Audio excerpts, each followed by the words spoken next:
আসসালামু আলাইকুম। সুপ্রিয় এইচএসসি পরীক্ষার্থী যারা আছো, তোমাদের সবার জন্য আমার প্রাণঢালা অভিনন্দন ও শুভেচ্ছা। তোমরা যারা এইচএসসি পরীক্ষা দিতে যাচ্ছ, কিছুদিন পরেই তোমাদের এইচএসসি পরীক্ষা হবে। তো তোমাদের ইংরেজি পার্টে ফ্রেজ একটা চ্যাপ্টার আছে। আজকে ওই ফ্রেজের একটা গুরুত্বপূর্ণ ফ্রেজ লেট অ্যালোন নিয়ে আলোচনা করব। এছাড়াও যারা ইংরেজিতে কথা বলতে চান তাদের জন্য এই ভিডিওটি খুব গুরুত্বপূর্ণ।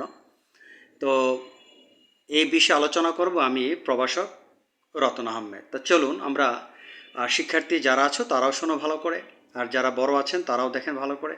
লেট অ্যালোন দিয়ে আমরা কিভাবে বাক্য তৈরি করতে পারি। লেট অ্যালোন এর অর্থ হচ্ছে দূরের কথা। যেমন তুমি 1 কিলোমিটার হাঁটতে পারো না, 2 কিলোমিটার তো দূরের কথা। You can not walk 1 kilometre, let alone 2 kilometre. সে 1 কিলোমিটার হাঁটতে পারে না, 2 কিলোমিটার তো দূরের কথা। He can not walk 1 kilometre, let alone 2 kilometre. তুমি একটি মোবাইল ফোন কিনতে পারো না, একটি গাড়ি কিনা তো দূরের কথা। You can not buy a mobile phone, let alone a car. সে একটি মোবাইল ফোন কিনতে পারে না, একটি গাড়ি কিনা তো দূরের কথা। He can not buy a mobile phone, let alone a car. সে বাংলা বলতে পারে না, ইংরেজি বলা তো দূরের কথা। He can not speak in Bangla, let alone English.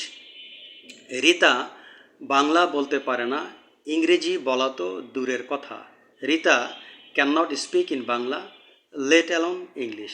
আশা করি যারা পরীক্ষার্থী তারা ভিডিওটা বুঝতে পেরেছ, আর যারা বড়রা আছেন বা চাকরিজীবী আছেন তারাও বুঝতে পেরেছেন যে কিভাবে আমরা লেট অ্যালোন দিয়ে খুব সহজেই বাংলা থেকে ইংরেজি করতে পারি। আজ এ পর্যন্ত, আল্লাহ হাফেজ।